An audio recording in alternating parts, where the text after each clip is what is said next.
அன்பு நெஞ்சங்களுக்கு இனிய இனிய வணக்கங்கள். அரசியல் வெடி வைத்த விஜய் அதை தவிடுபொடியாக்கிய எங்களுடைய எடப்பாடியார் அப்படிங்கிறாங்க. ரத்தத்தின் ரத்தங்கள் எங்களுக்கு இடையில எந்த பிரச்சனையுமே இல்லைங்களே அப்படின்னு முன்னாள் அமைச்சர் எஸ்பி வேலுமணி டோட்டலாகவே எடப்பாடி அவர்கள்கிட்ட சரண்டர் ஆகியிருக்காரு. என்ன நடந்துகிட்டு இருக்கு அதிமுகவை சுற்றி, தாவேக்காவை சுற்றி? இன்னொரு பக்கம் பார்த்தோம்னா பிரதமர் நரேந்திர மோடியுடனான சந்திப்பும் விஜய் வைத்த 4 கோரிக்கைகளும் அங்கே என்ன நடந்தது டெல்லியில? இதுதாங்க இன்றைய நம்முடைய இளங்கோவன் எக்ஸ்பிரஸ். நான் உங்கள் சகோ சே த இளங்கோவன். நிகழ்ச்சிக்கு போகலாம்.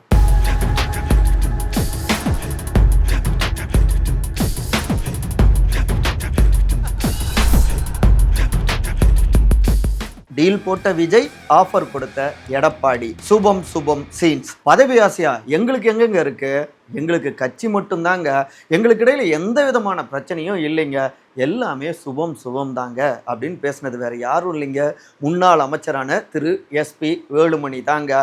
போட்டி அதிமுக, புரட்சி அதிமுக அப்படின்லாம் சொல்லிட்டு இருந்தாங்க. அட்லாஸ்ட் பார்த்தோம்னா அதிமுகவுடைய பொதுச் செயலாளர் முன்னாள் முதலமைச்சர் திரு எடப்பாடி பழனிசாமி அவரோடு ஐக்கியமாகிவிட்டார்கள் அந்த போட்டியாளர்கள்.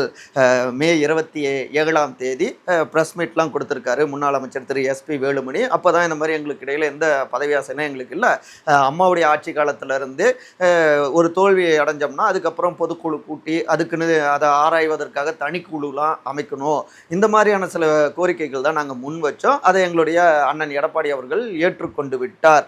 எல்லாமே பிரச்சனை ஓவர் அப்படின்னு ஒரு சுபம் சுபம் அப்படின்னு இந்த சீனை சுபமாக முடிச்சிருக்காருங்க மாஜி மினிஸ்டரு. இன்னொரு பக்கம் மாலை 6:30 மணி வரை மற்றொரு மாஜி அமைச்சரான திரு சி.வி. சண்முகம் அவரு ராஜினாமா செய்கிற விஷயத்துல தான் உறுதியாக இருக்காரு அப்படின்னு தகவல்கள் வந்துகிட்டு இருக்கு.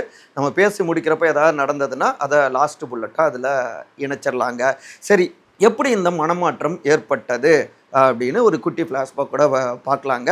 இங்கே தாவேக்கா ஆட்சிக்கு ஆதரவாக 25 எம்எல்ஏக்கள் ஆதரவு கொடுத்தாங்க, 22 பேர் எதிர்ப்பு தெரிவிச்சிருந்தாங்க எடப்பாடியார் அவர்களுடைய டீமில். அதிலிருந்தே தகுதி நீக்க நடவடிக்கை எடுக்கணும் அப்படின்னு சபாநாயகர்கிட்ட எடப்பாடி அவர்களுடைய தரப்பு முன்னாள் அமைச்சர் திரு அக்ரி கிருஷ்ணமூர்த்தி கொடுத்துருந்தாரு. இந்த சைட்லையும் திரு சி விஜயபாஸ்கர் மற்றும் மாஜி, அப்புறம் திரு எஸ்பி வேலுமணி அவங்களுடைய டீமும் இந்த 22 எம்எல்ஏக்கள் மீது எடப்பாடி கூட இருக்கவங்க மேலே தகுதி நீக்கம் பண்ணணும் அப்படின்னு ஆளுக்கு 2 தரப்புலையும் கொடுத்துருந்தாங்க, நடவடிக்கை எடுக்கணும் அப்படின்னு. சபாநாயகர் டேபிளில் தான் அது இருந்துகிட்டு இருந்தது.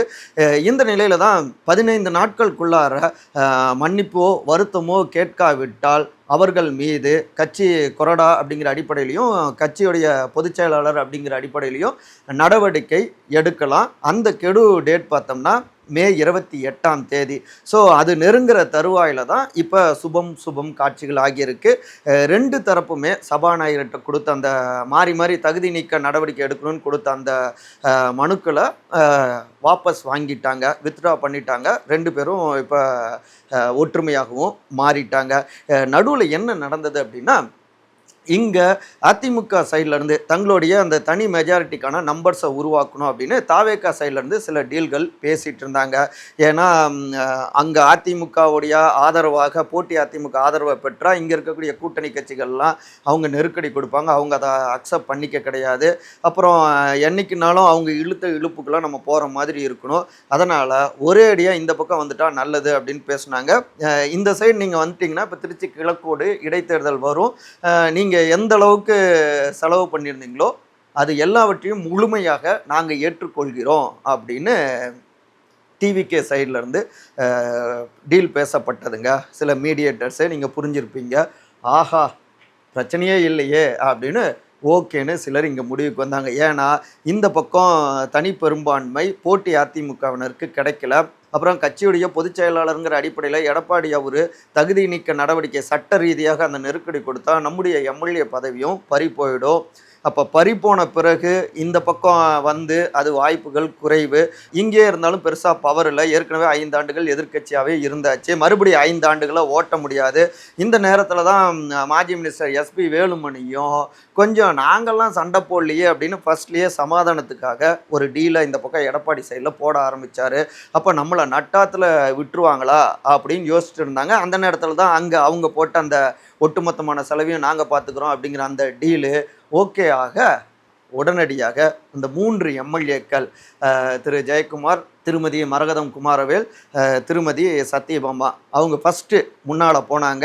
2வது பார்த்தோம்னா அம்பாசமுத்திரம் முன்னாள் அமைச்சர் திரு இசக்கி சுப்பையா அவரும் இங்கே தாவேக்காவில் ஐக்கியமானார்.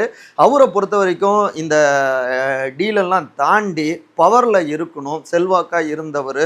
இப்போ ஆளுங்கட்சியில் இருந்துட்டோம்னா எல்லாவற்றையும் மீட்டு விட முடியும் அப்படின்லாம் சில கணக்குகள் போட்டாங்க. சவுத்தில் சக்ஸஸ் பண்ணிடலான்னு ஏற்கனவே ஒரு அதிமுக, அமமுக, அப்புறம் அதிமுகன்னு வந்தார்.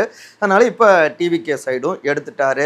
சரி, இப்போ அப்படியே அங்கே நிறுத்திட்டு பனையூரை நிறுத்திட்டு இங்கே எம்ஜிஆர் மாளிகைக்கு வருவோம். இங்கே என்ன நடந்தது அப்படின்னா, எஸ்பி வேலுமணி அவர் மூலமாக சில பேச்சுவார்த்தைகள் இங்கே எடப்பாடி சைடில் ஓடினது. ஆனால் நாங்கள் திரும்ப வந்துடுறோம், எங்களுடைய கட்சி பதவி எல்லாவற்றையும் நீங்கள் கொடுப்பீங்களா அப்படிங்கிற மாதிரி எஸ்பி வேலுமணி சைடில் கேட்டாங்க. நோ ராஜா, வாய்ப்பில்லை ராஜா, வாய்ப்பில்லை அப்படின்னு இங்கே கராராக மறுத்திருந்தாங்க. ஆனாலும் இவங்க முயற்சி செஞ்சாங்க. இங்கே எடப்பாடி அவருடைய சைடை பொறுத்த வரைக்கும் நாங்கள் 2 தொகுதிக்கு ஒரு மாவட்ட செயலாளருங்கிற மாதிரி இன்னும் அந்த தொகுதிகளுடைய எண்ணிக்கையை குறைச்சி பவரை பலர்கிட்ட பரவலாக்கலாம். அப்படி பண்ணால் யங்ஸ்டர்ஸும் நிறையா பேர் வருவாங்க. ஸோ கட்சி கட்டமைப்பை வலுப்படுத்தலாம். அதனால் கஷ்டம் அப்படிங்கிற மாதிரி சொல்லியிருக்காங்க. ஆனால் எதிரும் புதிருமாக இருந்தால் அது மறுபடியும் டிவிகேக்கு சாதகமாக போயிடும். இப்போவே அவங்க சொன்னது போல் டிவிகே வெர்சஸ் டிஎம்கேன்னு களத்தை மாற்றிட்டாங்க. இந்த 5 வருஷமும் நம்ம ஒற்றுமையாக இல்லாமல் போனோம்னா அப்புறம் டோட்டலாக அதிமுகவுடைய எதிர்காலமே கேள்விக்குறி ஆகிடும் அப்படின்னு பேசப்பட்டது. இந்த சைட்லேருந்து எஸ்பி வேலுமணி சைட்லேருந்து அட்லாஸ்ட் எடப்பாடி அவரும் சரி ஓகே, கட்சி பதவி பறிக்கப்பட்டது திரும்ப கொடுக்குறோம் அப்படிங்கிற மாதிரி அக்செப்ட் பண்ணிட்டாங்க. அப்புறம் இன்னொரு பக்கம் தேர்தல் நேரத்தில் பெரிய அளவில் செலவு பண்ணாங்க இல்லையா, அதை ஏற்கனவே நான் கொடுத்துட்றேன் அப்படின்னு சொல்லி தான் எஸ்பி வேலுமணி கூட இருந்த எம்எல்ஏக்கள் கிட்ட டீல் பேசியிருந்தாங்க. இப்போ அந்த ஆஃபரை மறுபடியும் ஸ்ட்ராங்காக நாங்கள் பார்த்துக்கிறோம், கட்சி வேலை செய்கிறதுக்கும் கொஞ்ச நாள் நாங்கள் பார்த்துக்கிறோம், எதிராக இருந்து நம்ம உடஞ்சி டிவிகேவுக்கு சாதகமாக போகிறதுக்கு பதில் ஒற்றுமையாக இருந்து நெருக்கடிகளை கொடுப்போம் அப்படின்னு இங்கேயும் பேசப்பட அட்லாஸ்ட்டு முதல்ல எப்படி வேலுமணி அவருடைய பக்கம் இருந்து 5 எம்எல்ஏக்கள் இந்த பக்கம் வந்தாங்க எடப்பாடி சைடில், அதுக்கப்புறம் 4 பேர் வந்தாங்க. இப்போ டோட்டலாக எல்லோரும் இந்த சைடு வந்துட்டாங்க. இப்போ அதிமுக மறுபடியும் அந்த பழைய பலத்தோடு திரும்பி இருக்காங்க. சண்டையில் முடிஞ்ச அந்த இன்ட்ரோல் கடைசியாக கிளைமேக்ஸில் பார்த்தோம்னா எங்கள் வீட்டில் எல்லா நாளும் கார்த்திகை அப்படின்னு வானத்தை போல அண்ணே தம்பின்னு ஒன்று சேர்ந்துருக்காங்க அப்படின்னு இந்த பின்னணிகள் எல்லாவற்றையும் நம்மக்கிட்ட பகிர்ந்துக்கிறாங்க. ரத்தத்தின் ரத்தங்களும் அங்கே பனையூர் சைடில் இருக்கக்கூடிய நண்பா நண்பி சுங்க. மோடி விஜய் சந்திப்பும் 4 கோரிக்கைகளும். முதலமைச்சராக திரு ஜோசப் விஜய் அவர் பதவியேற்ற பிறகு நம்முடைய இந்திய பிரதமரான திரு நரேந்திர மோடி அவர்களை இந்த மே 27ஆம் தேதி மாலை 4:30 மணி அளவில் டெல்லியில் சந்திச்சிருக்காருங்க. ஏற்கனவே இங்கே பார்த்தோம்னா பல்வேறு நெருக்கடிகள், ஆட்சிக்கு வந்து ஒரு 17 நாள் தான் ஆகுது. ஆனாலும் ஒரு பக்கம் பயிர்க்கடன் தள்ளுபடி அப்படின்னு சொன்னீங்க, எப்படி அடுத்த ஜென்மத்தில் எனக்கு அதெல்லாம் நம்பிக்கை இல்லை, ஆனால் அப்படி ஒரு சான்ஸ் வந்ததுன்னா நான் விவசாயியுடைய மகனாக பிறக்கணும் அப்படின்லாம் பேசினார். ஆனால் பயிர்க்கடன் 5 ஏக்கருக்கு குறைவாக நாங்கள் தள்ளுபடி பண்ணுறோம், வச்சுருந்தாலே தள்ளுபடி அப்படின்னு சொன்னவங்க, வாக்குறுதி கொடுத்தவர், இப்போ அப்படியே சிஎமான ஒன்றை மாறி இல்லை மறந்து போய் 50,000க்கு கீழே இருந்தால் முழுமையான தள்ளுபடி, அதுக்கப்புறம் சிறு குறு அப்படின்னு பல்வேறு கணக்கெல்லாம் டிசைனாக இது பண்ணுறாரு. ஏற்கனவே மின்வெட்டு இதுலேயும் ஷாக் கொடுத்தாரு, மின் கட்டண ரத்து விஷயத்திலும். இப்படி பண்ணுறாங்களே அப்படின்னு ஒரு நெருக்கடிகள் அங்கே உருவாகியிருக்கு.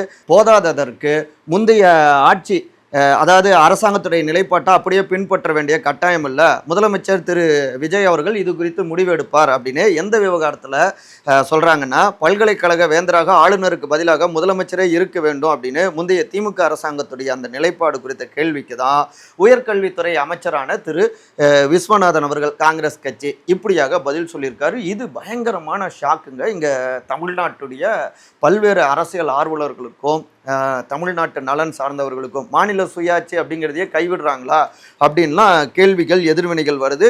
மற்றொரு கூட்டணி கட்சி சார்ந்த எம்பி விசிகாவுடைய திரு ரவிக்குமார் அவரு மாநில உரிமைகளுக்காக தமிழ்நாடு போராடி பெற்றதை கைவிடுவது மட்டுமல்ல, உச்சநீதிமன்ற தீர்ப்பை அவமதிப்பதாகும், முதலமைச்சரின் ஒப்புதலோடு தான் உயர்கல்வி அமைச்சர் இதை சொல்கிறாரா அப்படின்னு ஒரு அட்டாக்கை போட்டிருக்காருங்க.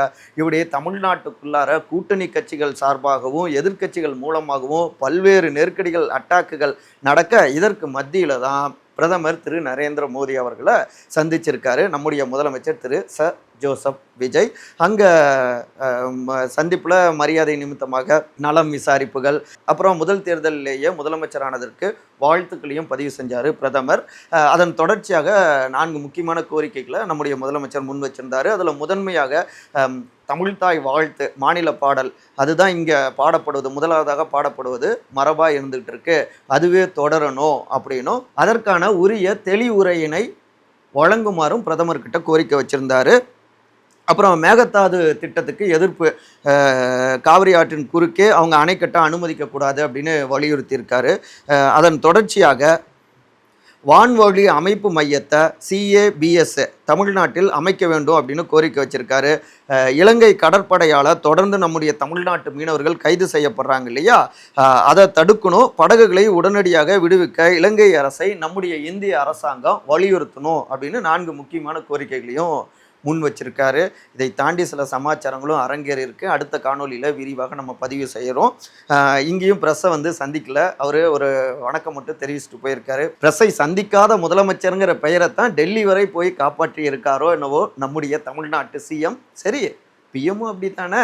நிறைய தகவல்கள் இருக்குது. மற்றபடி இதே போன்ற அரசியல் சார்ந்த காணொலிகளை காண உங்கள் சகோ சேத்தலங்கவன் சேனலை சப்ஸ்கிரைப் பண்ணுங்கள். மறக்காமல் கருத்துரை பகுதியில் கருத்துக்களை பதிவு செய்யுங்க. அனைவரும் அன்பால் ஒருங்கிணைந்திருப்போம். நன்றி, வணக்கம்.